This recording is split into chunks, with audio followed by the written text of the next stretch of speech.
தமிழ் இசை மூவர் முத்து தாண்டவர், மாரி முத்தாப்பிள்ளை, அருணாச்சல கவிராயர். முத்துன்னு வருது பாருங்க, அருணாச்சலம்னு வருது. இந்த மூவரை தான் தமிழ் இசை மூவர் என்று சொல்லுவாங்க. இவங்களுக்கு தமிழக அரசு என்ன பண்ணியிருக்குன்னா, சீர்காழி இருக்கு இல்லையா, அங்கே மணிமண்டபத்தை அமைச்சிருக்கு.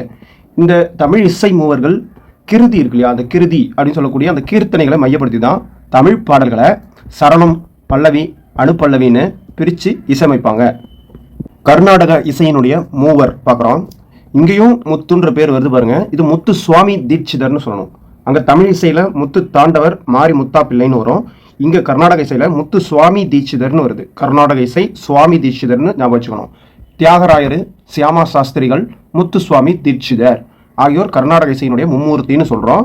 பரதநாட்டியத்திலையும் ஆன்மீக இசை நிகழ்வுகளிலும் இவங்களுடைய பாடல் மிக முக்கியம் பெறுதுன்னு சொல்லுவாங்க.